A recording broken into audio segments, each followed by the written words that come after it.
안녕하세요. 저는 인생이란 결국 뿌린 대로 거두는 법이라는 평범한 진리를 뒤늦게 그리고 아주 뼈저리게 체감한 이제 곧 쉰을 바라보는 40대 후반의 남자 박지성입니다.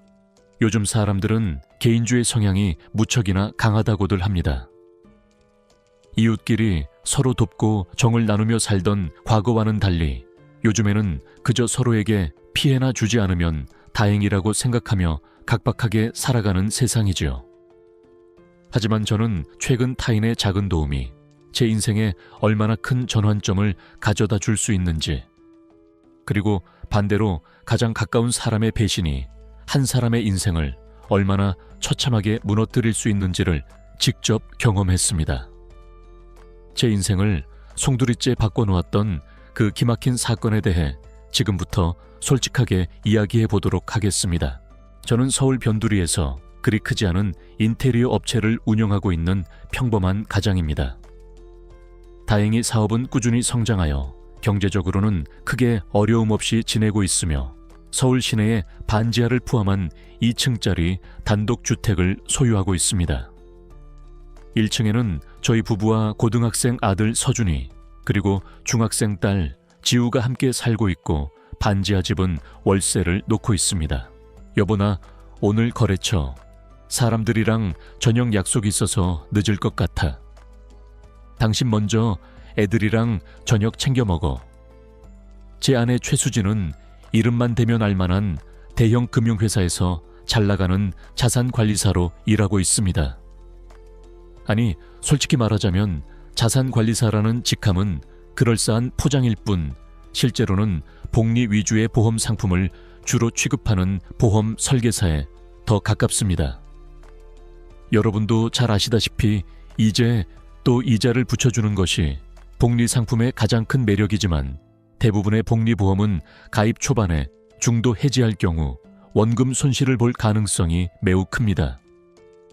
최소 10년은 꼬박꼬박 보험료를 납입해야 조금씩 이자가 불어나면서 비로소 비과세 혜택까지 받을 수 있다고 하더군요. 아내는 바로 그런 상품들을 통해 고객들의 자산을 관리해주는 일을 하고 있습니다. 일 욕심이 남달리 많았던 아내는 그만큼 관리하는 고객도 굉장히 많았고, 그 고객 중에는 이름만 대면 알만한 기업의 임원이나 유명 연예인 같은 소위 말하는 고위층 손님도 몇몇 있는 것 같았습니다. 그래서인지 아내는 평일 야근은 물론이고 주말 출근도 잦았으며 집안일과 아이들 교육에는 거의 신경을 쓰지 못했습니다. 아니, 정확히 말하자면 신경 쓸 시간도 마음의 여유도 없어 보였습니다. 자연스럽게 아이들을 돌보고 살림을 챙기는 일은 비교적 시간이 자유로운 제 몫이 되었고, 아이들 역시 엄마보다는 아빠인 저를 찾는 일이 훨씬 더 많았습니다. 물론 저 역시 제 사업으로 바쁘긴 했지만 그래도 아이들이 성장하는 중요한 시기에 곁을 지켜주고 싶었고, 아내의 성공을 위해 제가 조금 희생하는 것은 당연하다고 생각했습니다. 제가 40 중반을 넘어서던 어느 해 가을이었습니다. 기존의 반지에 새 들어 살던 신혼부부가 더 넓은 아파트로 이사를 가게 되면서 저희 집 반지하 방이 한동안 비어 있었습니다. 그러던 중 60대 중반으로 보이는 한 아주머니께서 저희 집 반지에 새로 이사를 오셨습니다. 아주머니의 이름은 김현숙이었습니다. 첫인상은 매우 조용하고 말수가 적은 분이셨습니다. 허름한 옷차림에 잔뜩 주름진 얼굴, 그리고 어딘지 모르게 그늘져 보이는 표정에서는 그동안 살아오신 세월의 고단함이 느껴지는 듯 했습니다. 아주머니는 혼자 이삿짐을 옮기셨고, 제가 혹시 도와드릴 일이 없을까 싶어 몇 번 말을 걸어보았지만 그저 괜찮다는 짧은 대답과 함께 가볍게 목례만 하고는 저를 지나치곤 하셨습니다. 그래서 아주머니와는 이렇다 할 대화를 나눠볼 기회가 별로 없었습니다. 그렇게 아주머니가 저희 집 반지하로 이사 온 지 반년쯤 지났을 무렵이었습니다. 어느 날부터인가 아주머니께서 2달이나 월세를 내지 못하고 계시다는 사실을 알게 되었습니다. 저희 집 월세 통장은 아내가 관리하고 있었는데 그날따라 웬일로 아내가 조금 일찍 퇴근해서는 제게 잔뜩 짜증 섞인 목소리로 그 사실을 알려주었습니다. 여보, 아래층 그 아줌마 말이야. 벌써 2달째 월세가 안 들어오고 있어. 당신이 한번 가서 어떻게 된 영문인지 알아봐야 하는 거 아니야. 이러다 보증금까지 다 까먹게 생겼다고. 저는 다음 날 아침 출근하기 전에 반지하로 내려가 아주머니를 찾아뵈었습니다. 아주머니는 제 방문에 다소 놀란 듯 했지만 이내 힘없는 목소리로 자초지종을 설명해 주셨습니다. 사장님, 정말 죄송합니다. 제가 원래는 매달 건물 청소하는 일을 해서 그걸로 근근히 생활비를 벌고 있었는데 얼마 전에 일을 하다가 그만 계단에서 크게 넘어져서 허리를 다치고 말았습니다. 병원에 가보니 디스크가 심하게 터졌다고 해서 당장 수술을 받아야 한다고 하더라고요. 그래서 급하게 수술을 받고 지금은 집에서 꼼짝없이 쉬고 있는 중이라 제가 당분간 일을 전혀 못 나가고 있는 형편입니다. 게다가 지병으로 앓고 있던 관절염까지 갑자기 악화되는 바람에 요즘에는 다른 병원까지 다니면서 치료를 받고 있는 중이고요. 제가 허리만 좀 괜찮아지면 바로 다시 일 시작해서 밀린 월세는 한꺼번에 다 낼 테니 사장님께서 제 사정 딱하게 여기시고 조금만 더 기다려주시면 안 될까요? 정말 면목 없습니다, 사장님.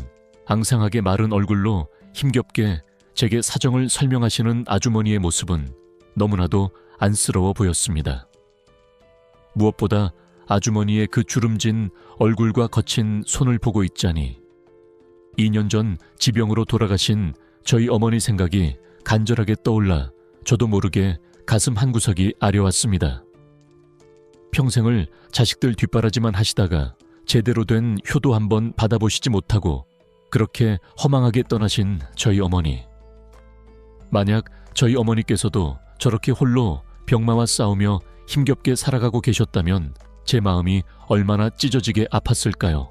아주머니 월세는 너무 걱정하지 마시고 천천히 내셔도 괜찮으니까요. 일단은 몸부터 제대로 추스르시는 게 우선입니다. 제대로 다 회복도 안 되신 상태에서 또다시 무리해서 일하시다가 나중에 정말 큰일 나실 수도 있어요. 그러니 아무 걱정 마시고 푹 쉬세요. 저는 아주머니의 사정을 충분히 배려해드리기로 마음먹었습니다. 아이고, 사장님. 정말 감사합니다. 제가 사장님 은혜는 평생 잊지 않겠습니다. 아주머니는 제 말에 감격한 듯 눈시울을 붉히셨습니다. 저는 그런 아주머니의 모습에 오히려 제가 더 죄송하고 민망한 마음이 들었습니다. 그깟 월세 몇 푼 받지 않는다고 해서 저희 가족이 당장 길거리에 나앉게 되는 것도 아니었고 그저 작은 배려 하나로 힘든 처지에 있는 사람에게 조금이나마 위안을 줄 수 있다면 그것으로 충분하다고 생각했습니다. 하지만 제 그런 생각과는 달리 아내 수진의 생각은 전혀 달랐던 모양입니다. 그로부터 한 달이 더 지나 3달째 월세가 밀렸을 때 저희 집에서는 결국 큰 소란이 일어나고 말았습니다. 그날도 야근을 마치고 녹초가 되어 집으로 돌아와 보니 웬일인지 아내가 평소보다 훨씬 더 일찍 퇴근해서는 잔뜩 흥분한 얼굴로 반지하 아주머니 집 앞에서 고래고래 소리를 지르고 있는 것이었습니다. 아줌마, 이게 지금 무슨 날강도 같은 신보예요. 당장 밀린 월세 전부 다 내놓든가 아니면 오늘 당장 이 집에서 방을 빼든가 둘 중 하나만 하세요. 이게 벌써 몇 달째인 줄 알아요. 아내의 날카롭고 격앙된 목소리가 조용한 밤 골목을 쩌렁쩌렁 울렸습니다. 죄송합니다, 사모님. 제가 아직 허리를 제대로 못 써서 일을 못 나가고 있어서요. 아이고, 이놈의 몸뚱이가 늙어서 그런지 뼈가 한번 다치니까 왜 이렇게 잘 붙지를 않는 건지. 아주머니는 다 죽어가는 목소리로 힘겹게 변명했지만 아내는 그 말을 들으려고도 하지 않았습니다. 아니, 그건 아줌마 사정이고 우리 뭐 땅 파서 장사하는 줄 알아요. 월세 안 낼 거면 당장 방 빼시라고요. 우리도 지금 손해가 이만저만이 아니란 말이에요. 아내에게 제가 이미 아주머니의 사정에 대해 충분히 잘 설명해 주었고, 월세는 조금 천천히 받아도 괜찮다고까지 이야기했건만 돈 문제라면 사족을 못 쓰고 눈이 뒤집어지는 아내는 결국 제 말을 무시하고 아주머니를 찾아가 이렇게 행패를 부리고 있었던 것입니다. 아주머니는 금방이라도 허리가 끊어질 듯 힘겹게 문지방을 붙잡고 서서 고개를 푹 숙인 채 아무런 대꾸도 하지 못하고 계셨습니다. 그 모습이 너무나도 안쓰럽고 처량해 보여 저는 차마 눈 뜨고 볼 수가 없을 지경이었습니다. 저는 얼른 그들에게 달려가 아내의 팔을 잡아 끌며 버럭 화를 냈습니다. 여보, 당신 지금 이게 무슨 짓이야? 아무리 화가 나도 그렇지 몸도 편찮으신 어른한테 이게 무슨 무례한 행동이냐고. 지금 당장 그 월세 안 받는다고 해서 우리가 뭐 굶어 죽기라도 해. 당신 이럴까봐. 내가 며칠 전부터 당신한테 아주머니 사정에 대해 충분히 잘 설명해줬잖아. 안 받는다는 것도 아니고 아주머니 사정 좀 나아지시면 그때 가서 받자고 내가 분명히 얘기했었지. 그러자 아내는 오히려 제게 더욱더 큰 소리로 따져 물었습니다. 뭐 내가 무례한 행동을 했다고. 당신 지금 제정신이야. 저 아줌마가 지금 2달도 아니고 무려 석 달이나 월세를 안 내고 버티고 있잖아. 당신이 이렇게 매번 무르게 나오니까 내가 보다 못해 나선 거 아니야. 이 집이 아무리 당신 명의로 되어 있다고는 하지만 엄연히 나도 이 집의 안주인으로서 이 정도 간섭할 권리는 충분히 있어. 당신은 무슨 자선 사업가라도 되는 줄 알아. 난 당신처럼 그렇게 사람 좋고 착한 사람이 아니라서 이렇게 손해보는 건 딱 질색이라고. 불쌍한 건 불쌍한 거고 받을 건 제때 받아야 하는 거야. 그리고는 다시 아주머니를 매섭게 쏘아보며 최후 통첩을 날렸습니다. 아줌마, 내가 다음 주까지 시간을 줄 테니까 그때까지 밀린 월세 전부 다 해결하세요. 만약 그때까지도 돈 못 내면 나 정말 이 방 다른 사람들한테 내놓을 거예요. 그리고 그동안 밀린 월세는 당연히 보증금에서 전부 다 제하고 남은 돈만 돌려드릴 거니까 그렇게 아시라고요. 알아들었어요. 아내는 발을 쿵쾅거리며 협박하듯 소리치고는 제 대답도 듣지 않고 씩씩거리며 집으로 휙 들어가 버렸습니다. 저는 깊은 한숨을 내쉬며 아주머니께 고개를 숙여 사과를 드렸습니다. 아주머니, 정말 죄송합니다. 제 아내가 오늘 좀 많이 예민해서 괜히 아주머니께 큰 소리를 쳤네요. 너무 마음 상하지 마시고 일단은 제가 다시 한번 아내에게 잘 이야기해 볼 테니. 아닙니다, 사장님. 오히려 저 때문에 사장님 내외분을 이렇게 난처하게 만들어 드려서 제가 더 죄송합니다. 아무래도 저는 이 집에서 그만 나가봐야 할 것 같네요. 아주머니는 금방이라도 눈물을 쏟을 듯한 그렁그렁한 눈으로 저를 바라보며 힘없이 말씀하셨습니다. 저는 그런 아주머니의 모습을 보니 마음이 더욱더 편치 않았습니다. 지금 저 몸 상태로 어디로 이사를 가시겠다는 건지 걱정이 이만저만이 아니었습니다. 아니에요, 아주머니. 그러지 마세요. 지금 그 몸으로 어떻게 이사를 하신다고 그러세요. 일단은 제가 어떻게든 해볼 테니 너무 걱정하지 마세요. 다음 날 저는 아침 일찍 은행으로 가서 아주머니의 이름으로 제 통장에 그동안 밀린 석 달치 월세를 전부 입금했습니다. 그리고는 아내에게 아주머니께서 드디어 밀린 월세를 전부 다 내셨다고 말하며 제 핸드폰으로 알체 내역을 직접 확인시켜 주었습니다. 왜 그렇게까지 하는 거냐고 의아해 하실 분들도 계시겠지만 저는 아내의 그 불같은 성격을 너무나도 잘 알고 있었기에 이 문제로 아내와 더 이상 다투고 싶지 않았기 때문입니다. 게다가 저 또한 아주 어릴 적에 무척이나 가난하고 힘들었던 시절이 있었기에 지금 이렇게 어렵고 힘겹게 살아가고 있는 아주머니의 사정이 결코 남의 일처럼 느껴지지가 않았습니다. 그날 오후 저는 퇴근하는 길에 아주머니 댁에 잠시 들러 제가 대신 밀린 월세를 전부 다 해결했으니 그 돈은 나중에 형편이 나아지시면 그때 천천히 갚아도 되고 정 힘드시면 안 갚으셔도 괜찮다고 너그러이 말씀드렸습니다. 아주머니는 처음에는 당혹스럽고 미안한 표정으로 어쩔 줄 몰라 하시더니 이내 제게 떨리는 목소리로 이렇게 물으시더군요. 아니, 사장님, 대체 왜 저한테 이렇게까지 잘해주시는 거예요? 저야 너무나 감사하고 송구스럽지만 제가 너무나 염치 없고 죄송해서 몸 둘 바를 모르겠습니다. 저는 그런 아주머니께 제 어린 시절 이야기를 조심스럽게 꺼내놓았습니다. 사실 저도 아주 어릴 적에는 무척이나 가난하고 힘들게 살았거든요. 저희 식구는 부모님과 저 그리고 남동생과 여동생 이렇게 5 식구였는데 워낙에 집안 형편이 어려워서 제가 고등학교에 들어갈 때까지도 지금 아주머니께서 살고 계신 이만한 크기의 단칸방에서 온 식구가 다 같이 모여 살았어요.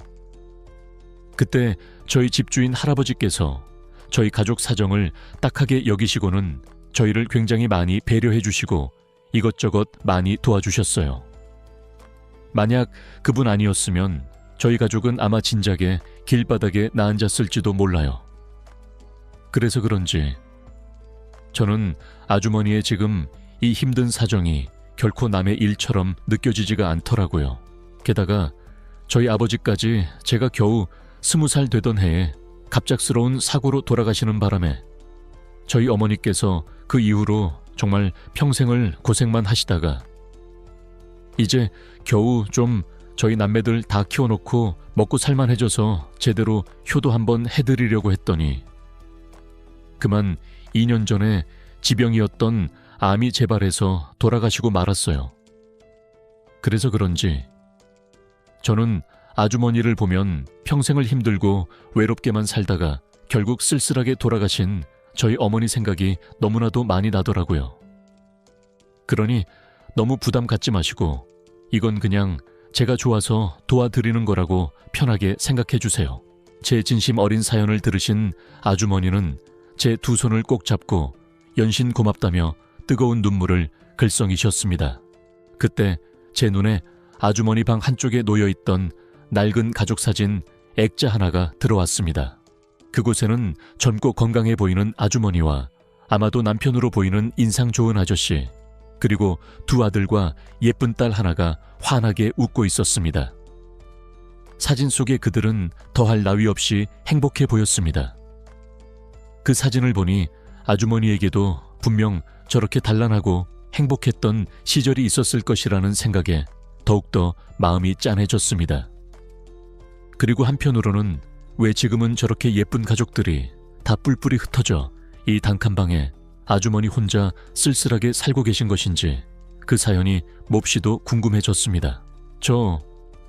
그런데 아주머니, 혹시 실례가 안 된다면 왜 지금은 가족분들이랑 다 같이 안 사시고 이렇게 혼자 지내시는 건지 여쭤봐도 괜찮을까요? 제가 그동안 아주머니 댁에 몇 번 들락거리면서도 단 한 번도 다른 가족분들이랑 왕래하시는 걸 못 본 것 같아서요. 저는 조심스럽게 아주머니의 가족사에 대해 물었습니다. 제 물음에 아주머니는 잠시 창밖을 바라보며 깊은 생각에 잠기시는 듯 하더니 이내 씁쓸한 표정으로 제게 대답하셨습니다. 대단한 사연 같은 건 없어요, 사장님. 그냥 사람 사는 일이 다 거기서 거기 아니겠습니까? 사진 속에 있는 저 양반은 제 남편인데 벌써 7년 전에 몹쓸 교통사고로 그만 세상을 먼저 떠났습니다. 그리고 저 2 아들놈들은 남편 앞으로 남겨진 얼마 되지 않는 유산이랑 제가 그동안 악착같이 모아놨던 쌈짓돈까지 있는 대로 싹 다 뜯어가서는 그 뒤로는 아주 제 애미애비도 몰라보는 놈들이 되어버렸지 뭡니까. 그러다 3년 전에는 큰아들 녀석이 갑자기 뇌출혈로 쓰러져서 먼저 죽었다는 소식만 덜렁 전해져 왔는데 그때 그 며느리라는 것은 저한테 전화 한 통 없더군요. 그리고 둘째 아들놈은 지 자식들 조기 유학시킨다는 핑계로 아예 온 가족 데리고 해외로 이민을 가버린 뒤로는 아주 깜깜무소식이고요. 그나마 제가 제일 의지했던 막내 딸녀는 어떤 건달인지 뭔지 하는 멀쩡한 놈팽이 같은 놈을 만나기에 제가 눈물로 반대를 했더니 아예 저랑 연 끊고 집을 나가버렸어요. 그래서 지금은 연락되는 자식 하나 없이 이렇게 저 혼자 쓸쓸하게 늙어가고 있는 신세랍니다. 제 팔자가 참으로 기구하고 초라하지요. 이런 제 모습이 너무나 처량하고 어디 가서 말하기도 창피해서 이제는 아예 다른 사람들과 말도 잘 안 섞고 그냥 이렇게 혼자 조용히 살고 있습니다. 사정을 들어보니 아주머니께서 살아오신 현실이 너무나도 잔인하고 가혹하게 느껴져 더욱더 가슴이 아파왔습니다. 그렇게 서로의 아픈 가정사를 이야기하며 깊은 유대감을 쌓은 저희는 그 뒤로 조금씩 교류를 하기 시작했습니다. 아주머니는 예전과 다르게 저와 마주치면 반갑게 먼저 인사를 건네셨고 저희는 서로의 안부를 묻기도 하고 가끔은 소소한 동네 이야기를 나누기도 했습니다.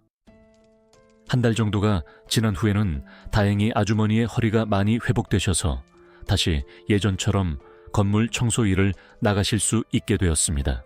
그렇게 아주머니가 저희 집 반지에 새들어 사신 지 2년쯤 지난 어느 날이었습니다. 이상하게도 며칠 전부터 자꾸만 밖에서 아기 울음소리가 희미하게 들려오는 것이었습니다. 처음에는 제가 잘못 들었거나 아니면 가까이 있는 다른 이웃집에서 나는 소리인가 싶었는데 그 울음소리가 밤낮을 가리지 않고 너무나도 크게 들리는 것이 아무래도 저희 집 반지하 아주머니 댁에서 나는 소리 같다는 불길한 예감이 들었습니다. 아우 시끄러워. 대체 뭐야? 또 하루 이틀도 아니고 정말 못 살겠네. 안 되겠어 여보. 내가 직접 내려가서 한번 확인해 봐야지. 원 결국 참다 못한 아내 수진이가 잔뜩 짜증이 난 표정으로 아주머니의 집을 찾아 나섰습니다. 저 또한 대체 왜 아주머니 댁에서 밤마다 아기 울음소리가 들리는 것인지 너무나도 궁금했기에 황급히 아내의 뒤를 따라 반지하로 내려갔습니다. 계세요. 아줌마 문 좀 열어보세요. 지금 시간이 밤 12시가 다 됐는데 대체 집안에서 왜 이렇게 시끄러운 아기 울음소리가 계속 들리는 거냐고요. 혹시 집에 아기라도 데려다 키우시는 거예요.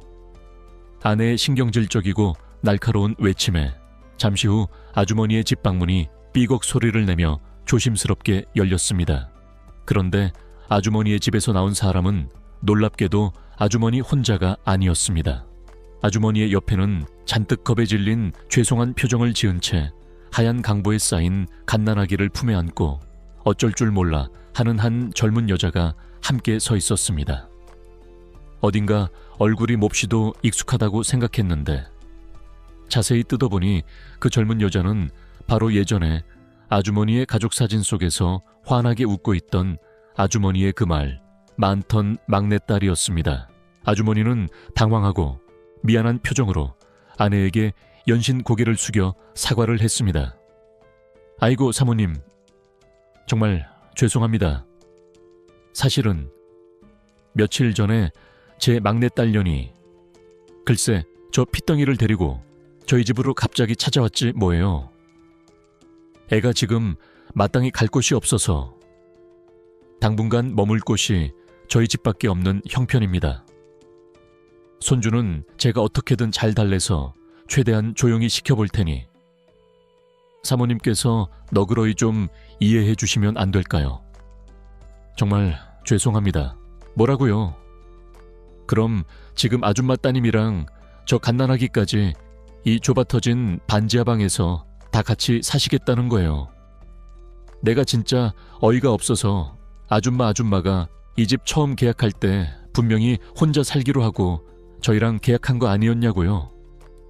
그런데 이제 와서 말도 없이 사람을 둘이나 더 들여요. 지금 우리 큰애가 고등학생이라 한창 예민할 시기인데 애 공부는 어쩌라고 하루 종일 이렇게 빽빽 울어대는 갓난아기를 데리고 있겠다는 거예요. 며칠 안 된 지금도 저 애새끼 울음소리 때문에 내가 머리가 다 지끈거려서 죽겠는데 당장 저 애랑 따님 내보내든가 아니면 억울하면 월세를 지금보다 2배로 내든가 둘 중 하나만 하세요. 2배요. 2배 안에는 인정사정 없이 삿대질까지 하며 소리를 바락바락 질러대더군요. 그럴수록 아기 울음소리는 점점 더 커져만 갔고 아주머니의 딸은 고개를 더욱더 푹 숙인 채 아무 말도 하지 못하고 눈물만 뚝뚝 흘리고 있었습니다. 보다 못한 저는 결국 아내를 타박하며 말렸습니다. 여보, 당신 지금 제정신이야. 우선 좀 진정하고 말해. 방 하나에서 사는 건 똑같은데 무슨 월세를 2배로 내라고 그래. 그리고 갈 곳이 없다는데 저 어린 갓난애를 데리고 이 추운 겨울에 사람을 어디로 나가라는 거야. 우리도 애들 어릴 때 주위 사람들한테서 배려 많이 받았잖아. 애가 우는 건 당연한 거지. 우리 옛날 힘들었던 시절 생각해서 이번에는 우리가 좀 배려하고 너그럽게 넘어가자고. 자자, 그만하고 얼른 집으로 다시 올라가자. 저는 아내를 간신히 말리며 집으로 데리고 들어왔습니다. 그리고 다음 날 아침 출근하는 길에 우연히 마주친 아주머니는 제게 어젯밤 일은 정말 고마웠다고, 사장님 아니었으면 큰일 날 뻔했다고 하시며 울먹이는 목소리로 이렇게 말씀하시더군요. 제가 사장님하고 사모님께 정말이지 너무나 염치가 없네요. 사실은 우리 딸년이 그만 집을 나가서 제가 그렇게나 반대했던 그 못된 놈이랑 눈이 맞아 동거를 하다가 애를 이렇게 덜컥 낳아버렸지 뭐예요. 그런데 그 썩을 놈이 혼인신고는 차일피일 미루다가 결국에는 일방적으로 헤어지자고 통보하고는 우리 딸을 저 어린 것이랑 같이 길바닥에 내쫓아버렸답니다. 그래서 돈도 한 푼 없고 갈 곳도 없어진 우리 딸이 그제야 제게 겨우 연락해서 저희 집으로 오게 된 거예요. 자기 팔자 자기가 아주 베베 꼰 건 사실이지만 그래도 부모가 돼서 어떻게 오갈 데 없는 미혼모로 나타난 제 딸년을 차마 내칠 수가 있겠습니까? 더 넓은 집으로 이사라도 가고 싶지만 당장이 집 월세 내기도 빠듯한 형편인데 가긴 어딜 갑니까? 그래도 사장님께서 이렇게 사정 봐주셔서 정말로 감사합니다. 이 은혜는 제가 평생 잊지 않겠습니다, 사장님. 어떻게 이 아주머니에게는 이렇게까지 딱하고 기구한 사정만 계속해서 생기는 것인지 참으로 세상이 불공평하다는 생각이 들었습니다. 지난 2년간 저도 아주머니와 많이 정이 들었던 터라 그 딱한 사정에 깊은 측은지심을 가지고 있던 저는 어떻게든 아주머니와 그 가족들을 쉬어와주고 싶다는 생각에 그날부터 아내 몰래 기저귀나 분유 같은 아기 용품들을 조금씩 사다 주기 시작했습니다. 감사합니다. 아저씨, 제가 이 은혜 나중에 어떻게 해서든 꼭 갚을게요. 아주머니의 말씀처럼 저와는 무려 17살이나 차이가 나던 아주머니의 딸 미나 씨는 참으로 순하고 착한 사람이었습니다. 어쩌면 너무 순진하고 세상 물정에 어두워서 그런 못된 놈에게 홀라당 넘어가 인생을 망치게 된 것은 아닌가 하는 안타까운 생각마저 들 정도였습니다. 아주머니의 딸은 새벽 일찍 나가서 점심때쯤 일을 끝내고 집에 돌아오시던 아주머니에게 어린 아들을 잠시 맡기고 오후 늦게까지 식당에서 아르바이트를 나간다고 하더군요. 아주머니의 딸은 저를 마주칠 때마다 돈을 많이 벌면 반드시 지금 지고 있는 이 신세를 꼭 갚겠다는 말을 연신 반복하곤 했습니다. 그렇게 아주머니의 딸이 아주머니 집에 온 지 또다시 몇 달이라는 시간이 흘렀을 때 아주머니가 또다시 월세를 한번 밀린 적이 있었습니다. 아니나 다를까 매달 월세가 꼬박꼬박 들어오는지 제 통장만 들여다보고 있던 아내는 그 사실을 알자마자 득달같이 아주머니의 집으로 달려가 또다시 온갖 행패를 부리며 소란을 피우기 시작했습니다. 그날따라 아주머니는 외출을 하셨는지 집에 안 계셨고 반지하 방에는 아주머니의 딸 미나 씨와 어린 아기 단둘만 있는 상태였습니다.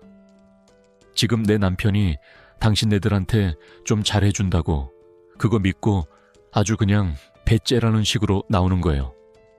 그렇게 우리가 사정을 봐줬으면 염치가 있으면 월세라도 제때제때 꼬박꼬박 내야 할 거 아니에요. 그런데 이게 뭐야.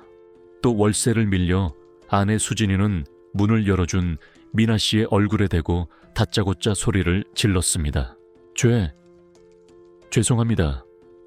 사모님, 저희 아기가 이번에 감기가 심하게 걸려서 계속 병원에 데리고 다니느라 제가 며칠 동안 알바를 통 못 나갔어요. 그래서 병원비도 생각보다 너무 많이 들었고요. 다음 달까지는 어떻게 해서든 꼭 밀린 월세까지 전부 다 낼 테니까요. 제발 조금만 더 기다려주시면 안 될까요? 미나 씨는 금방이라도 울음을 터뜨릴 듯한 표정으로 아내에게 간절히 애원했습니다. 하지만 아내는 그런 미나 씨의 사정 따위는 아랑곳하지 않는다는 듯 더욱더 싸늘하고 경멸적인 말투로 쏘아붙였습니다. 아니 이봐요. 아가씨 뻔뻔한 것도 모전여전이라더니 아주 그 엄마의 그 딸이네 돈이 없으면 진작에 이 집에서 방을 뺄 것이지. 왜 자꾸만 구질구질하게 기다려달라면서 불쌍한 척 연기를 해대는 거예요. 그리고 당신네들 무슨 바퀴벌레라도 되는 거야. 왜 이렇게 음습하고 더러운 집에 숨어서 자꾸만 사람 수가 불어나는 건데. 아우 진짜 불쾌해서 못 살겠네 정말. 바퀴벌레라니요. 사모님, 아무리 저희가 월세를 좀 밀렸다고는 하지만 그래도 어떻게 사람한테 그런 심한 말씀을 하실 수가 있으세요? 미나 씨의 눈가에 그렁그렁 눈물이 맺혔습니다. 심하긴 뭐가 심해. 내 돈 떼어먹고 내 집에 멋대로 눌러앉아 기생하고 있는 게 그 더러운 바퀴벌레랑 대체 뭐가 다르냐고. 잔말 말고 빨리 밀린 월세나 당장 내놔요.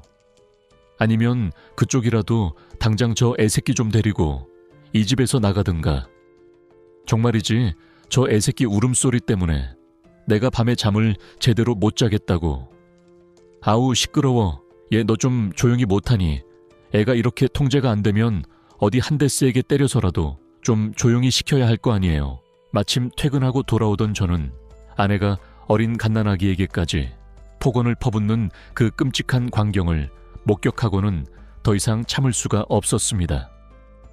여보, 당신 지금 제정신이야. 당신 지금 저 어린 갓난애한테 뭐라고 하는 거야. 듣다 못한 저는 버럭 화를 내며 아내를 거칠게 말렸습니다. 사람이 어떻게 사람한테 그런 말을 할 수가 있어. 아무리 그래도 그렇지 사람한테 바퀴벌레라고 하는 것도 모자라서 저 어린 갓난애를 때려서라도 조용히 시키라는 게 지금 당신이 제정신으로 할 수 있는 소리냐고. 아주머니의 딸 미나 씨도 아내의 그 모욕적인 말에 엄청난 충격을 받았는지 품에 안고 있던 아기를 더욱더 세게 껴안고는 서럽게 눈물을 펑펑 쏟아내고 있었습니다. 당신은 왜 맨날 저런 세입자들 편만 드는 거야. 집주인으로서 이 정도 말도 못해. 내가 뭐 못할 말이라도 했냐고. 아내는 오히려 제게 악을 쓰며 대들었습니다. 당신 지금 못할 말 했어. 그것도 아주 심하게.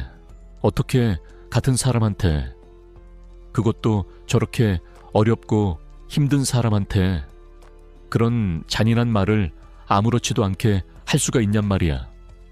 이웃끼리 서로 이해하고 좀 돕고 살 수도 있는 거지. 어떻게 당신은 매번 그렇게 돈 타령만 하고 사느냐고.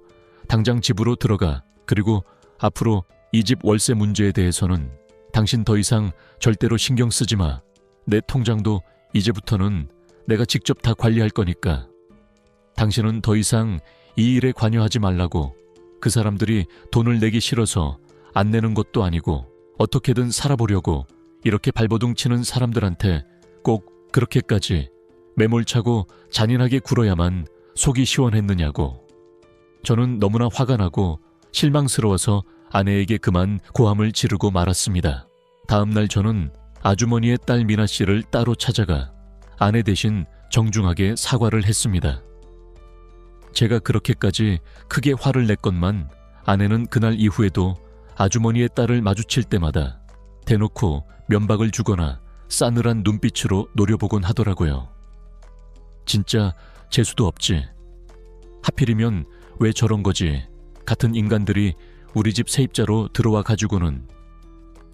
그럴 때마다 저는 아내에게 다시는 그러지 말라고 단단히 주의를 주었지만 아내는 그저 흥하고 콧방귀를 뀌며 제 말을 무시하기 일쑤였습니다. 그렇게 또 몇 달이라는 시간이 무심히 흘러간 어느 날이었습니다. 그날따라 평소보다 조금 일찍 퇴근하고 집으로 돌아오니 아주머니의 딸 미나 씨가 어린 아기를 품에 안고 집 앞에서 저를 초조하게 기다리고 있는 것이었습니다. 사장님, 잠깐 드릴 말씀이 있는데요. 미나 씨의 표정은 어딘지 모르게 불안해 보였습니다. 무슨 말씀이신데요? 미나 씨, 혹시 또 기저귀나 분유가 다 떨어지셨어요. 제가 내일이라도 바로 사다 드릴게요. 아니요, 그런 건 아니고요. 이거 좀 받아주세요, 사장님. 제가 그동안 사장님께 꼭 은혜 갚겠다고 여러 번 말씀드렸었죠. 밀린 월세는 제가 아직 다 갚지는 못했지만 우선 이걸로라도 먼저 사장님께 진 빚을 조금이나마 갚고 싶어서요. 아주머니의 딸은 대뜸 제 손에 작은 쪽지 하나를 쥐어주었습니다. 저는 어리둥절한 표정으로 그 쪽지를 받아들었습니다. 대체 이게 뭘까? 그리고 이어진 아주머니의 딸의 그 한마디에 저는 그만 엄청난 충격에 빠져 정신을 잃을 뻔하고 말았습니다. 이게 뭐예요? 미나 씨, 사장님, 너무 놀라지 마시고 제 얘기 끝까지 잘 들어주세요.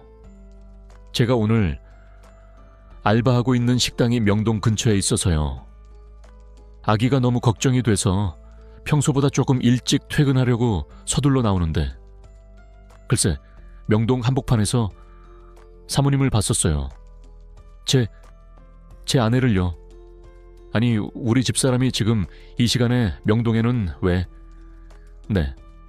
그런데 사모님이 글쎄 어떤 처음 보는 남자랑 아주 다정하게 팔짱을 꼭 끼고 걸어가고 계시더라고요. 팔짱을 잡았다고요. 순간 저는 마치 커다란 둥기로 머리를 한 대 세게 얻어맞은 것 같은 엄청난 충격을 받았습니다. 뱃속 깊은 곳에서부터 느껴지는 불길하고도 더러운 느낌에 저는 떨리는 눈빛으로 아주머니의 딸의 뒷말을 기다렸습니다. 그리고 마침내 아주머니의 딸의 입에서는 제가 평생 상상조차 하지 못했던 제 아내의 그 추악한 정체가 흘러나오고야 말았습니다. 네, 처음에는 저도 제가 혹시 잘못 봤나 싶었는데 아무리 봐도 틀림없는 사모님이 맞더라고요. 너무나 수상해서 저도 모르게 두 분 뒤를 몰래 쫓아갔었는데 글쎄 두 분이 꽤 으리으리해 보이는 오피스텔 건물 안으로 함께 들어가는 게 아니겠어요.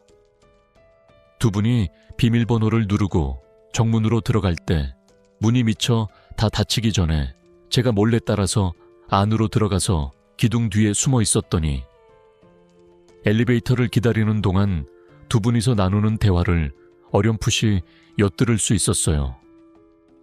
이거 그때 제가 너무 놀라서 급하게 녹음했던 녹음 파일인데 사장님 한번 직접 들어보세요. 아주머니의 딸은 조심스럽게 자신의 휴대폰에서 음성 파일을 찾아 재생시켰습니다. 그리고 그곳에서 흘러나온 여자의 목소리는 너무나도 익숙한 바로 제 아내 수진이의 목소리가 틀림없었습니다. 도철 씨, 우리 앞으로도 계속 이렇게 만날 때마다 이 오피스텔만 써도 정말로 괜찮아요. 혹시라도 도철 씨 아내분이 눈치라도 채면 어떡하려고 그래요. 괜찮아 자기야. 이 건물이 통째로 다 내 건데 뭘. 이 많은 오피스텔 방 중에 겨우 하나쯤 월세 안 받고 우리가 쓰는 거 아무도 티 안 나. 그나저나 자기 내 돈은 요즘 잘 불리고 있는 거지. 이번에도 내가 내야 할 세금이 아주 그냥 한 무더기던데. 나 정말 자기만 믿고 내 피 같은 세금 꼬박꼬박 다 내고 있는 거라고. 그럼요, 도철 씨 걱정 마세요. 그깟 세금들 나중에 생각도 안 나게 제가 아주 그냥 지금보다 훨씬 더 크게 도철 씨 돈 불려드릴게요. 나 그리고 이번 주 금요일에 마침 좀 한가한데 그날 남편한테는 야근한다고 둘러대고 이 집에서 새벽까지 신나게 놀다 갈게요. 좋죠? 엘리베이터가 도착하는 신호음을 마지막으로 그 짧지만 충격적인 음성 파일은 끝이 났습니다. 너무나도 어마어마한 충격에 저는 더듬거리며 미나 씨에게 물었습니다. 그러니까 지금 제 아내가 저 몰래 자기 고객이랑 바람을 피우고 있다는 그런 건가요? 그것도 유부남이랑. 사장님이 듣기에도 그렇게 들리시죠? 아무래도 그런 것 같아요. 미나 씨는 차마 제 얼굴을 똑바로 쳐다보지 못하고 고개를 떨구었습니다. 두 분이 엘리베이터를 타고 올라간 층수까지는 제가 똑똑히 확인을 했는데 몇 호실로 들어가는지는 차마 확인을 못해서 어떻게 할까 하다가 기왕 이렇게 쫓아온 거 집까지 정확히 알아내자 싶어서 그 층 복도에 숨어서 계속 기다렸어요. 저희 엄마한테는 잠깐 전화해서 아기 좀 봐달라고 부탁하고요. 그렇게 거의 1시간이나 넘게 기다린 끝에 마침내 사모님이 어느 집에서 나오는지를 제 두 눈으로 똑똑히 확인할 수 있었어요. 사장님께 드린 이 쪽지에 바로 그 집 주소가 적혀 있어요. 충격을 받은 제가 아무 말 없이 물끄러미 그 쪽지만 들여다보고 있자 아주머니의 딸 미나 씨는 거의 기어들어가는 듯한 작은 목소리로 이렇게 덧붙였습니다. 저 참 나쁘죠, 아저씨. 저 사실 아저씨를 위한 순수한 선의로 사모님 뒤를 따라갔던 건 아니에요. 저 그동안 사모님이 저랑 저희 엄마한테 너무나 못되게 구셨던 거, 그리고 심지어는 제 어린 아들까지 싸잡아서 모욕했던 거에 대해 사실은 깊은 앙심을 품고 있었어요. 저한테는 그래도 되지만 제 아들한테까지 그렇게 함부로 대하는 건 정말 너무나 화가 나고 참을 수가 없어서요. 그래서 어떻게든 사모님 약점이라도 하나 잡아서 복수하고 싶다는 그런 음침한 마음으로 몰래 녹음도 하고 집 주소까지 알아냈던 거예요. 저 정말 너무 추잡하고 나쁜 년이죠. 아니에요, 미나 씨.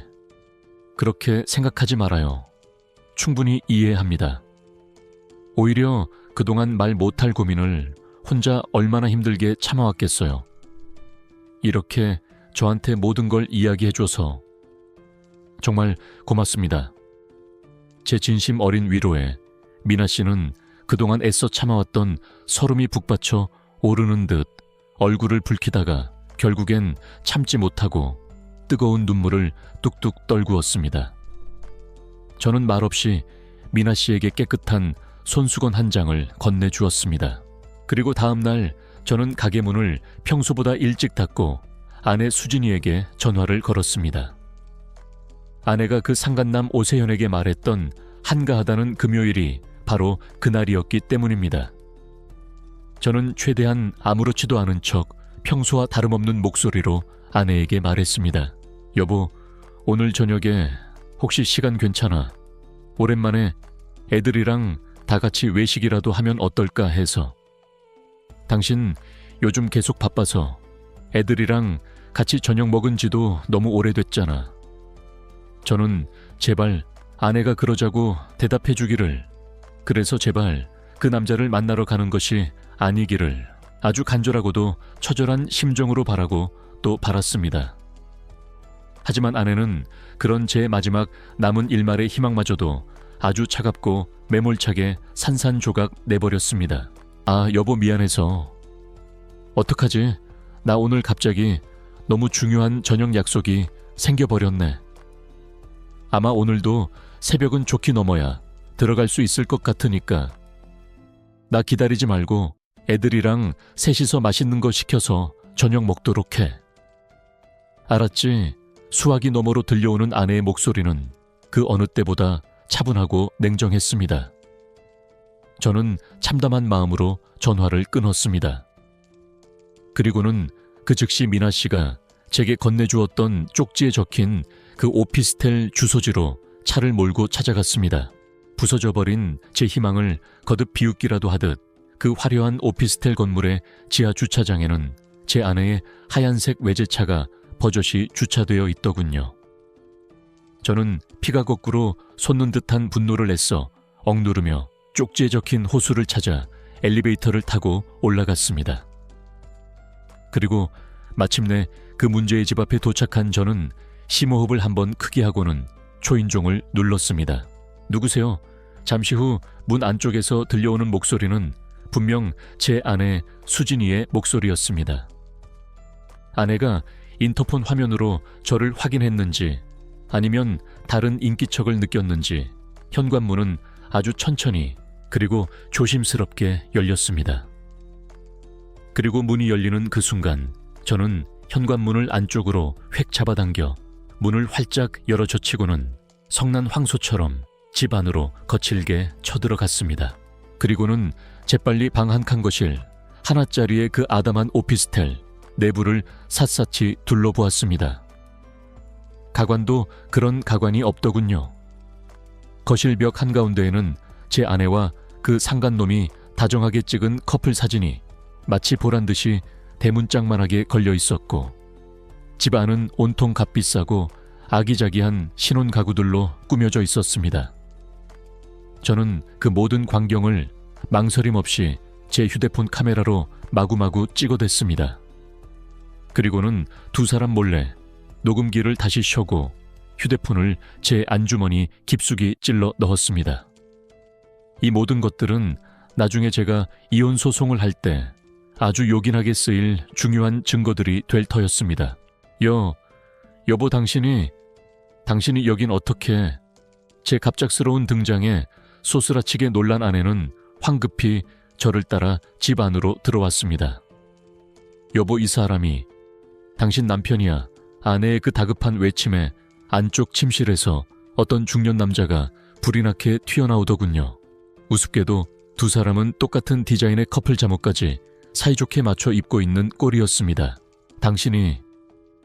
당신이 바로 내 아내랑 바람난 내 아내의 그 잘나신 고객이라는 작자인가 허커플 잠옷 꼬라지하고는 아주 둘이서 그동안 신나게 생쇼를 하고 살았네. 그려 이 집은 뭐 거의 너희들 신혼집 아니야. 아주 살림을 차렸구먼. 살림을 차렸어. 여보 이 사람은 그저 내 고객일 뿐이야. 이게 어떻게 된 거냐면 변명할 생각일랑은 아예 하지도 마. 내가 이미 모든 걸 다 알고 왔으니까. 그리고 둘이서 찍은 그 요상한 사진을 거실 벽에 저렇게 대문짝만하게 걸어놓고 심지어는 똑같은 커플 잠옷까지 입고 있는 이 마당에 대체 나한테 뭐라고 변명하려고? 뭐 두 분께서 지금 여기서 아주 중요한 화보 촬영이라도 하고 계셨던 중이셨어요. 제 서슬 퍼런 비아냥에 아내는 그야말로 꿀먹은 번거리처럼 아무런 말도 하지 못하고 그저 고개만 푹 숙이고 있었습니다. 그 옆에 서 있던 상간남 오세현은 잔뜩 당황한 누나를 이리저리 정신없이 굴려대는 꼴이 어떻게든 이 난처한 상황을 빠져나가기 위해 필사적으로 머리를 쥐어짜내고 있는 중인 듯 하더군요. 그 와중에도 제 부하를 더욱더 치밀게 만들었던 건 그 남자는 키도 크고 얼굴도 제법 훤칠했지만 심지어 저보다 훨씬 더 어려 보이지도 않았다는 사실이었습니다. 아무리 적게 잡아도 아내보다는 최소한 10살은 좋기 더 많아 보였습니다. 워낙에 돈을 밝히는 제 아내였으니 아마도 저놈의 그 막대한 재산을 보고 눈이 멀어 만나고 있었던 것이겠지요. 싸늘하게 식어버린 제 표정을 본 아내는 이제는 더 이상 빠져나갈 구멍이 없다고 생각했는지 대뜸 제 앞에 털썩 무릎을 꿇고 빌기 시작했습니다.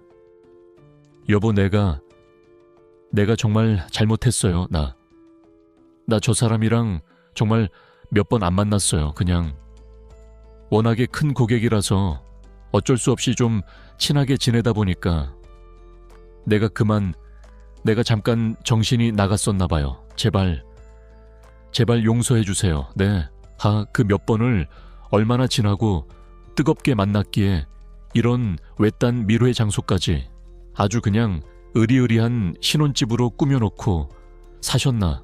어쩜 그렇게 끝까지 그런 치졸한 핑계만 늘어놓을 생각만 해. 그리고 당신, 저는 이제 그 상간남을 향해 날카로운 눈빛을 번뜩였습니다. 당신도 엄연히 처자식 다 있는 유부남이지. 그런데도 뭐가 그렇게 잘나서 남의 가정을 파탄내고 이따위 짓거리를 하고 돌아다녀. 당신네들 이 더러운 것들아, 양심이라는 게 있기는 한 거야. 집에서 당신들만 바라보며 피눈물을 흘리고 있을 불쌍한 가족들은 전혀 생각도 안 하고 그저 눈앞에 더러운 쾌락에만 눈이 멀어서 이런 짐승 같은 짓거리를 저지르고 다녀. 나 너희 둘 다 절대로 가만 안 놔둘 거야. 너희들이 얼마나 추악하고 더러운 인간들인지 내가 온 세상에 싹 다 까발려서 내가 받은 이 상처 곱절로, 아니 수백 배로 되돌려 줄 테니까 각오 단단히 해둬라. 저기요 선생님, 우선 좀 진정하시고 제 말씀 좀 들어보세요. 네, 제가 어떻게든 다 보상해 드릴 테니까요. 돈이라면 선생님께서 원하시는 대로 얼마든지 드릴 테니까 우리 지성인답게 대화로 원만하게 해결합시다. 내 오세현 그놈이 이제는 제게 돈으로 이 상황을 무마해 보려는 듯 아주 간사한 표정으로 다가와 말을 걸었습니다. 뭐 대화 같은 소리 하고 있네. 지성인은 다 얼어 죽었냐. 멀쩡한 가정이 있는 지성인이라는 놈이 어디 남의 아내를 가로차에서 이렇게 짐승처럼 붙어먹었어. 가정을 배신하고 불륜을 저지른 그 순간부터 너희 두 년놈들은 더 이상 지성인이 아니라 그냥 추악한 짐승이 된 거야. 짐승을 어디 사람답게 대하면 되나. 당연히 짐승처럼 대해줘야지. 둘 다 똑똑히 두고 봐. 여보, 저 당신 남편이 지금 우리 집 사진 다 찍었어요. 우선 저 사람 휴대폰부터 빨리 빼앗아봐요. 제가 있는 대로 소리를 질러대며 현관 쪽으로 향하자 다급해진 아내가 상간남에게 소리쳤습니다. 그러자 두 년놈이 제 휴대폰을 빼앗으려고 거의 동시에 제게 달려들더군요. 저는 재빨리 몸을 옆으로 피했습니다. 그러자 우스꽝스럽게도 두 년놈은 서로 정면으로 쾅 하고 부딪히며 이마와 코를 부여잡고는 바닥을 대굴대굴 굴렀습니다. 내 코, 씨발 아파 죽겠네. 이 멍청한 여자야. 당신 남편을 잡으랬더니 왜 나한테 달려와서 들이박으면 어떡해. 뭐 멍청하다고. 야, 너 말 다 했어. 이 개자식아, 두 사람이 그렇게 한심하게 바닥에 나뒹굴며 서로에게 온갖 욕설을 퍼붓고 있는 사이 저는 재빨리 그 지옥 같은 집을 빠져나왔습니다. 그리고는 엘리베이터도 기다리지 않고 비상계단을 통해 손살같이 1층으로 내려와 제 차를 몰고 집으로 돌아왔습니다. 집으로 돌아온 즉시 저는 현관문 비밀번호부터 바꾸고 아내 수진이의 모든 짐을 되는 대로 끌어모아 현관문 밖에 산더미처럼 내다 던져버렸습니다. 아빠, 지금 뭐 하시는 거예요? 엄마 짐을 왜 다 밖에 내놓으시는 건데요? 오빠, 아빠, 지금 갑자기 왜 저러시는 거야? 혹시 엄마랑 또 싸우신 거야? 고등학생 아들 서준이와 중학생 딸 지우는 그런 제 행동을 보고 잔뜩 당황해서 어쩔 줄을 몰라 했습니다. 저는 아무 말 없이 짐을 전부 다 내다 놓은 뒤에야 집으로 들어와 냉장고에서 차가운 냉수를 꺼내 벌컥벌컥 들이켜며 뜨겁게 달아오른 속을 애써 진정시켰습니다. 그렇게 조금 마음이 진정된 후에야 저는 두 아이들을 제 앞에 앉혀놓고 최대한 차분하고 침착한 목소리로 방금 전까지 제가 겪었던 모든 상황들을 솔직하게 설명해 주었습니다. 어차피 시간을 질질 끌거나 어설프게 숨겨봤자 이미 16, 18살로 알 건 다 아는 나이에 두 아이를 완벽하게 납득시키지는 못할 것이라고 생각했기 때문입니다.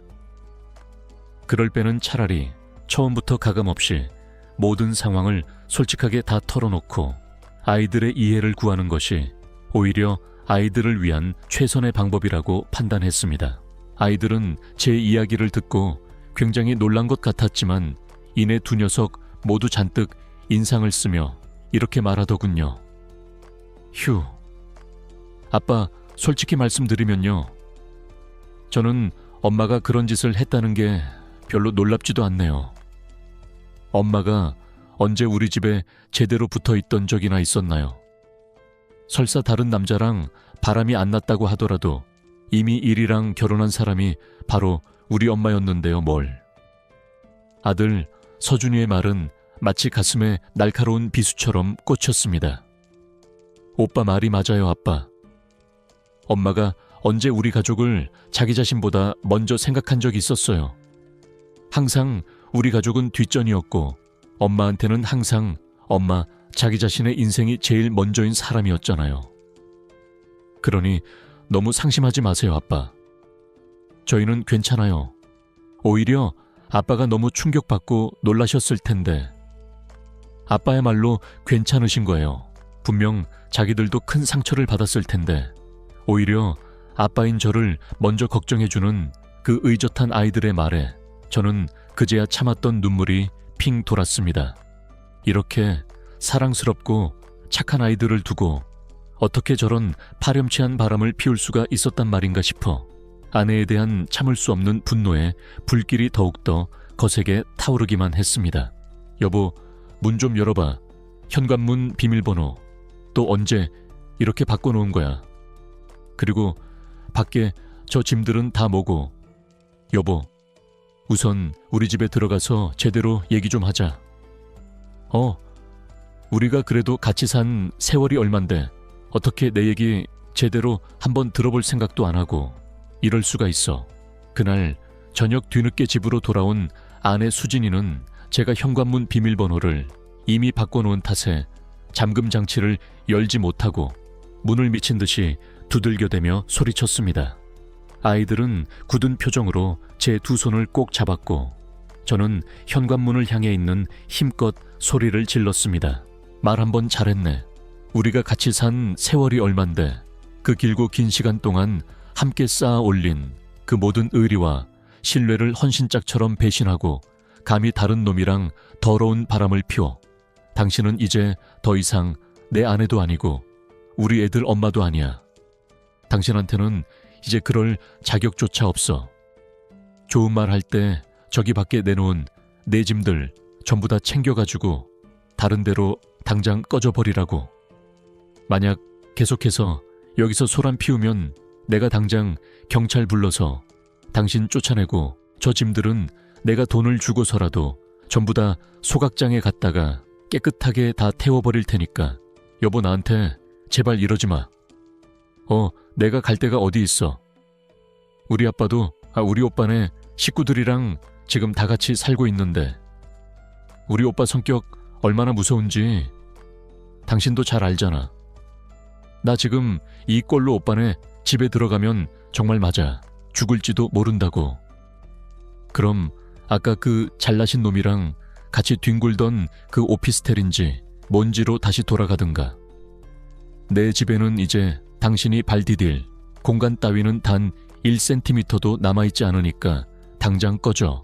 아내는 한참 동안 현관문 밖에서 엉엉 울며 소리치더니 30분 정도가 지난 후에는 결국 그놈의 집에 간 것인지 아니면 다른 어디로 갔는지 더 이상 아무런 소리도 들리지 않았습니다. 조금 뒤에 조심스럽게 현관문을 열고 나가보니 대문 앞에 산더미처럼 쌓아두었던 아내의 짐들도 감쪽같이 사라져 있더군요. 밖이 완전히 조용해지기를 기다렸다는 듯 그제야 반지에 사시던 아주머니와 그 따님 미나 씨도 걱정스러운 표정으로 조심스럽게 문을 열고 밖으로 나왔는데 딸에게서 모든 이야기를 이미 다 전해 들으셨는지 아주머니께서는 제 두 손을 꼭 잡고 눈물을 글썽이시며 이렇게 말씀하셨습니다. 아이고, 사장님. 우리 딸년이 괜히 쓸데없는 얘기를 사장님께 전해드리는 바람에 혹시라도 이렇게 댁네 집안에 큰 분란이 일어난 건 아닌지 정말 면목이 없네요. 이렇게 좋으신 분에게 왜 자꾸 이런 나쁜 일들만 일어나는 걸까요? 아닙니다, 아주머니. 너무 그렇게 자책하지 마세요.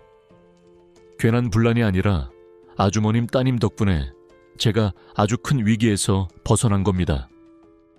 아주머님 따님이 아니었으면 전 아마 언제까지고 이렇게 바보처럼 그 여자한테 철저히 속고 살았을 테니까요. 미나 씨, 정말 고맙습니다. 아주머니 뒤에서 어쩔 줄 몰라 하며 서 있던 미나 씨는 제 진심 어린 감사 인사에 울컥한 표정으로 제게 고개를 꾸벅 숙여 보이더군요. 저는 주말 내내 인터넷을 통해 이혼 관련 정보들을 샅샅이 알아보고 월요일이 되자마자 곧바로 국내에서 가장 유능하다는 이혼 전문 변호사를 선임했습니다. 그리고 변호사의 그 넓고 깊은 인맥을 통해 그 두 년놈에 대해 조금 더 자세히 알아보았더니 아주 그냥 가관도 그런 가관이 아니었습니다.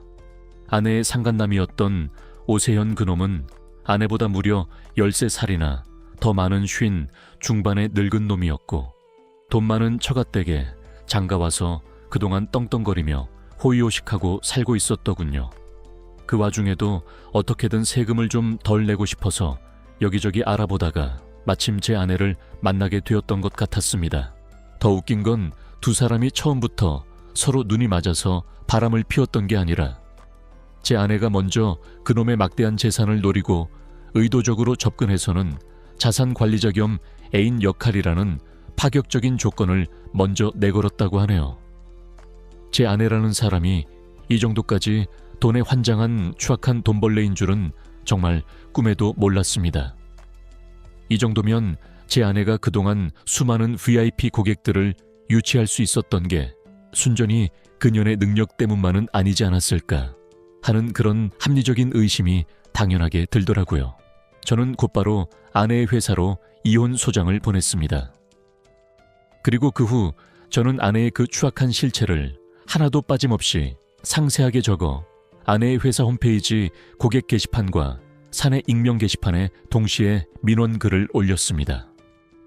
하지만 그 정도로는 제가 받은 이 엄청난 배신감의 절반도 차에 떨쳐내지 못하겠더군요.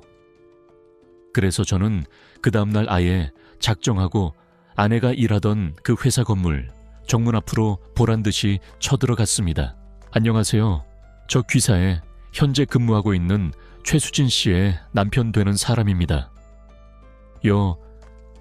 여보, 당신이 어떻게 여기까지 어디서 숨어 지내고 있었는지 아내는 그 와중에도 뻔뻔하게 회사에 출근을 했더라고요. 저는 잔뜩 당황하는 아내를 거칠게 뿌리치며 회사 로비에 있는 모든 사람들이 다 들을 수 있도록 아주 큰 소리로 외쳤습니다. 이미 회사 내부에 소문이 다 퍼졌을 텐데 이 회사는 아직도 이런 파렴치하고 불륜스러운 직원을 그냥 자르지도 않고 데리고 있었습니까? 제 아내 최수진은 자기 고객과 부적절한 관계를 맺고 심지어는 그 고객과 짜고 제 가정을 파탄내려는 끔찍한 음모까지 꾸민 그런 여자입니다. 이런 여자를 그대로 회사에 계속 둔다면 이곳에서 정직하게 땀 흘려 일하고 있는 다른 모든 직원분들을 무시하고 기만하는 처사 아닙니까? 이 회사는 직원의 사생활이나 도덕성 따위는 전혀 상관없이 그 방법이 어떻든 간에 고객만 잘 물어오면 모든 걸 다 무기력하게 묵인해주는 그런 회사입니까? 그러자 아내의 직속 상관으로 보이는 어떤 중년의 남자가 제게 황급히 달려와 땀을 삐질삐질 흘리며 저를 설득하기 시작했습니다. 아이고, 사장님 심정은 제가 충분히 다 이해합니다만 우선 좀 진정하시고 저희랑 조용히 안으로 들어가서 말씀을 좀 나누시지요. 안 그래도 지금 회사 내부에서 최수진 씨의 처벌 수위에 대해 긴급회의를 통해 논의 중입니다. 조금만 더 기다려주시면 저희가 빠른 시일 내에 징계 내용에 대해 직접 사장님께 소상히 통보해드리도록 하겠습니다. 그러니까 제발 이만 진정하시고 우선은 돌아가 주십시오. 부탁드립니다, 사장님. 이만하면 됐다 싶어 저는 그 남자에게 제 연락처를 남기고는 분노와 수치심에 얼굴이 시뻘개진 채 눈물만 뚝뚝 흘리고 있는 아내를 위아래로 한번 쫙 훑어본 뒤 유유히 그 회사를 빠져나왔습니다. 그리고 저는 바로 그날 오후 그 상간남 오세현의 회사 건물 바로 앞에 아주 커다란 불법 현수막을 내걸었습니다.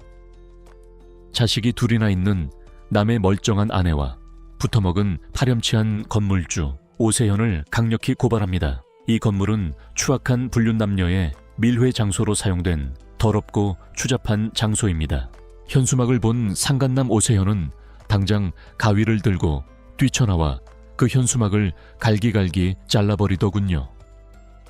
하지만 제가 누굽니까? 바로 잘나가는 인테리어 업체 사장이 아닌가요? 그깟 현수막 몇 장 더 만드는 것쯤은 제게는 식은 죽 먹기보다 더 쉬운 일이었습니다. 저는 그 다음 날부터 매일같이 똑같은 내용의 현수막을 새로 가져가 그 건물 앞에 다시 걸었습니다. 찢어져 있으면 다시 걸고 글씨가 담뱃불로 지져져 있으면 또다시 새 것으로 바꿔 걸었죠. 당신 진짜 명예훼손으로 고소당하고 싶어서 환장했어 해 오세현 그놈이 마침내 저를 찾아와 길길이 날뛰더군요. 애초에 그깟 고소가 무서웠으면 내가 이런 일 시작하지도 않았어. 이 더럽고 추악한 놈아. 그리고 어디서 감히 큰 소리야.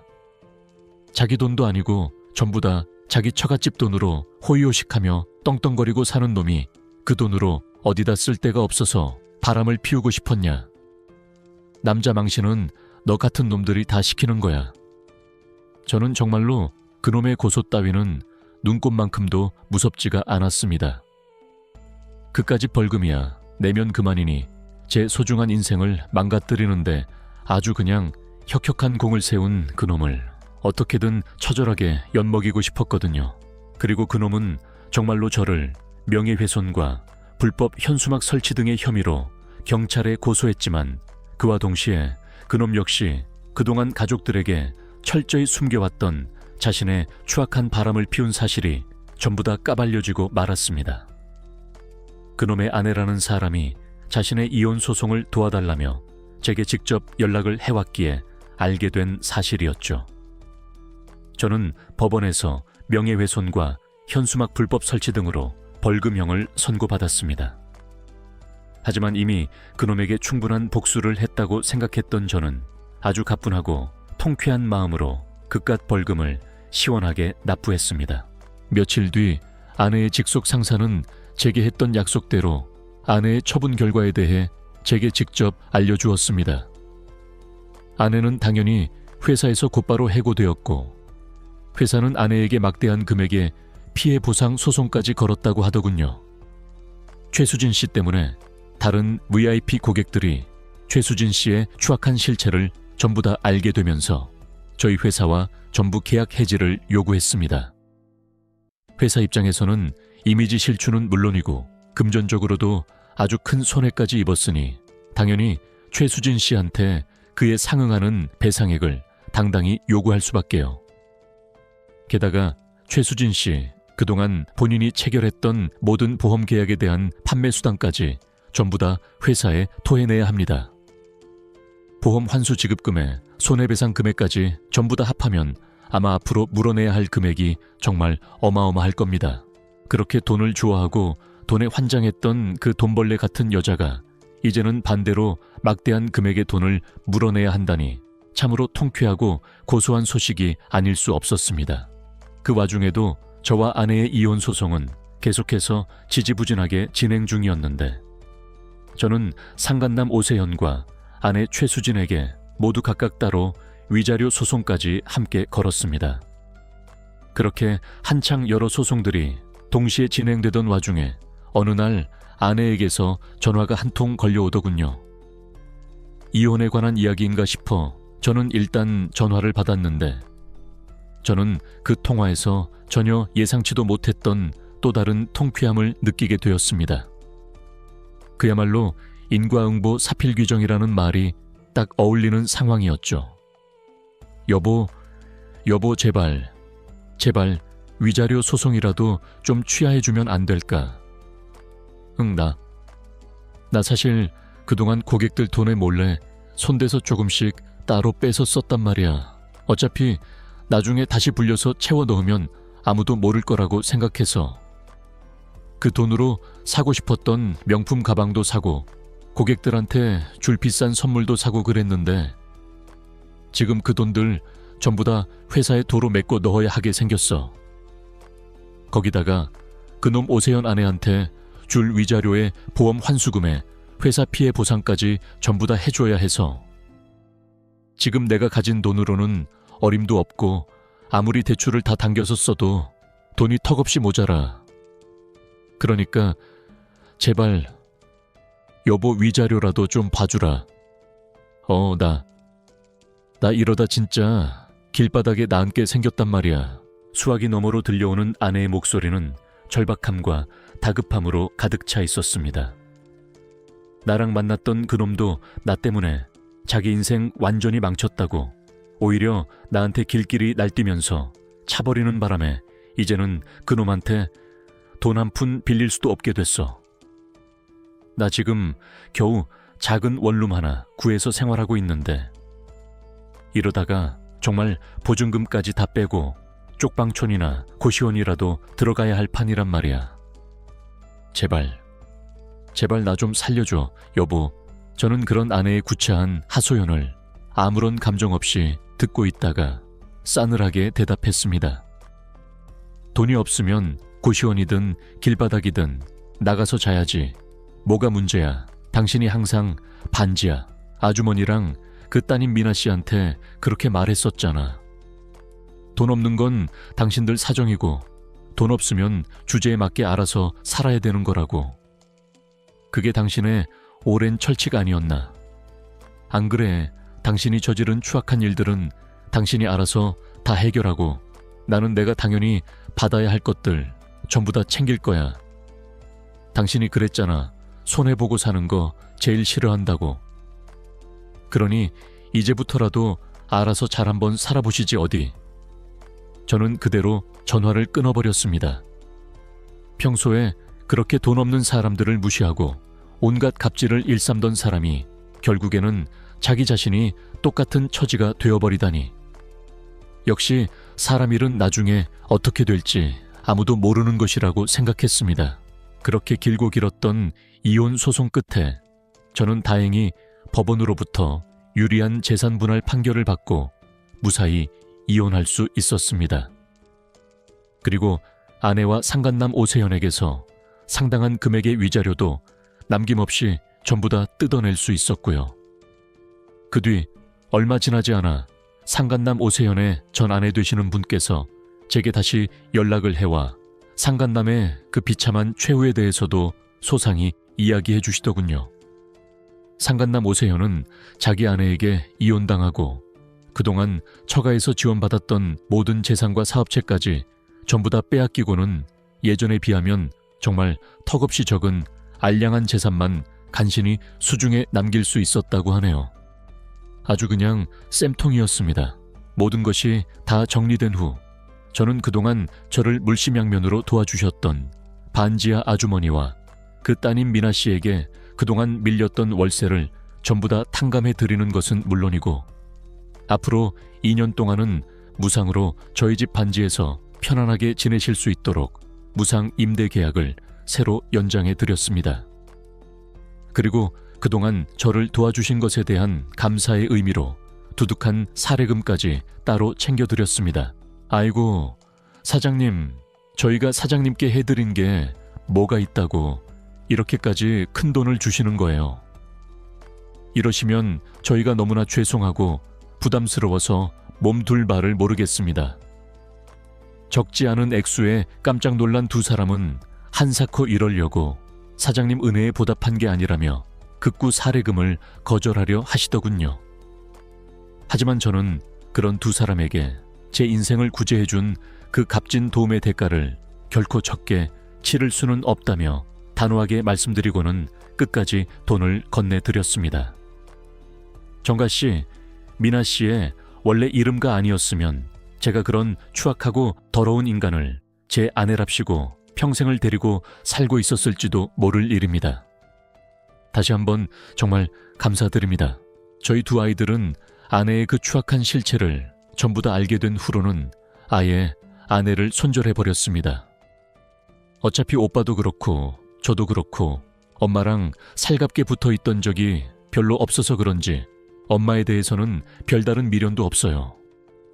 저희는 그저 아빠가 앞으로 더 이상 힘들어하지 않고 행복하게 사시기만 하면 돼요.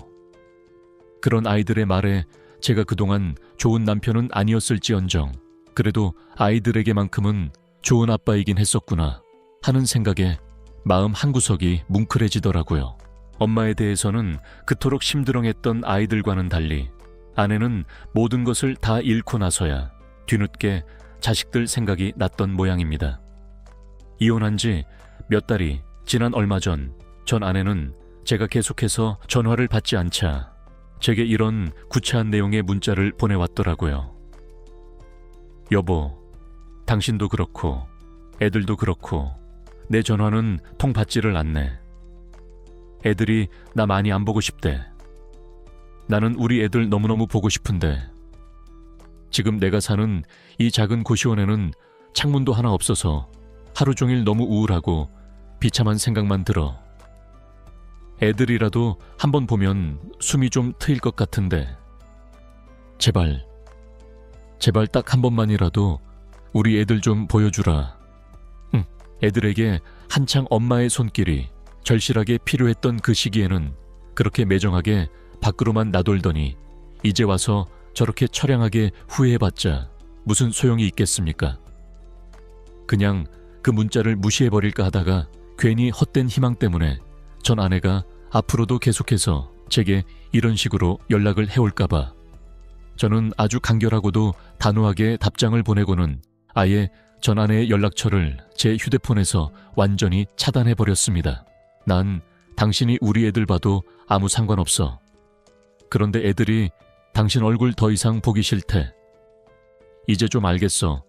당신은 그놈이랑 더러운 바람을 피웠던 바로 그 순간 우리 가족 모두를 내 손으로 직접 내버린 거야. 당신은 이제 더 이상 우리 애들에게 엄마로서의 가치가 조금도 없는 인간이니까 평생 동안 땅을 치고 후회하면서 그렇게 비참하게 살아가길 바란다.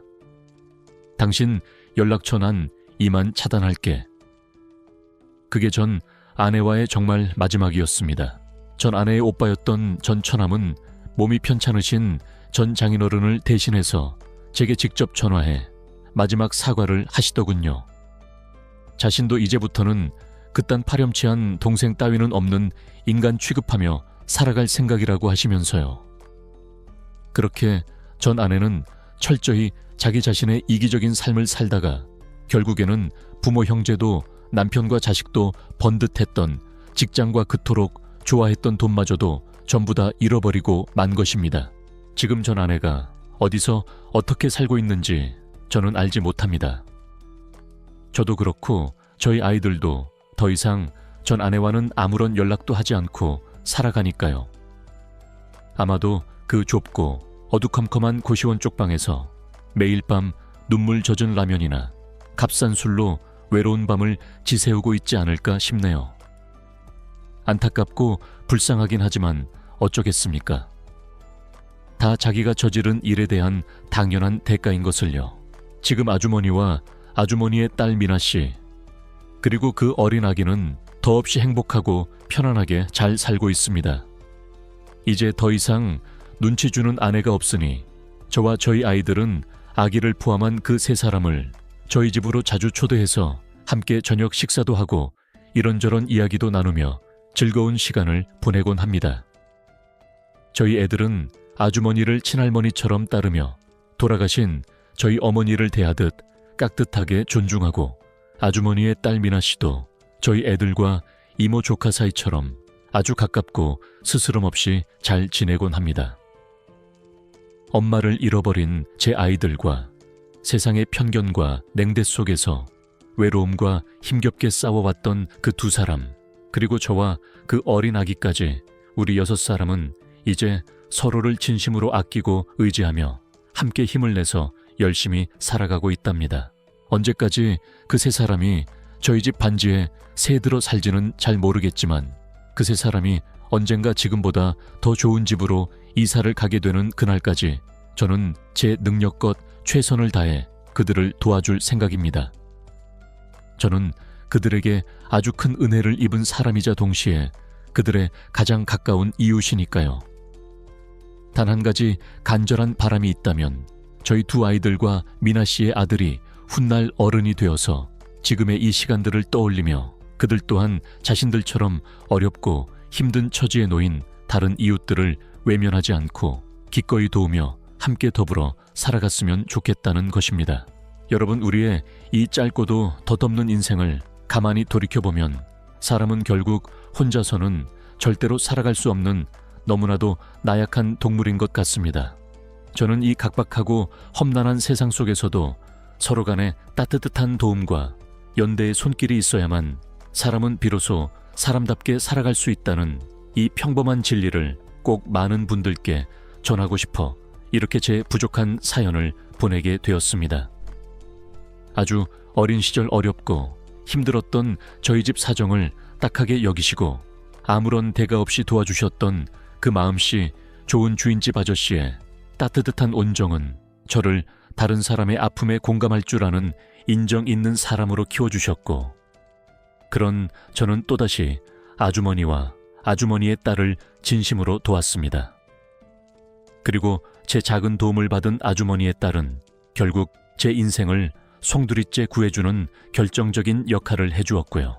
이렇듯 우리가 아주 조금만 주위로 고개를 돌려 세상을 바라보면 아직도 우리는 수많은 따뜻한 온정 속에서 함께 살아가고 있다는 사실을 어렵지 않게 깨달을 수 있더라고요. 그러니 여러분도 가끔씩은 바쁜 일상 속에서 잠시 멈춰서서 주위를 한번 둘러보시고 또 여러분이 먼저 주위에 있는 어려운 이웃들에게 따뜻한 도움의 손길도 내밀어 주시면서 모두 함께 더 따뜻하고 아름다운 세상을 만들어 나갔으면 좋겠습니다. 저는 언젠가 또다시 따뜻한 이웃의 손길이라는 이름으로 여러분의 곁을 찾아갈게요. 감사합니다.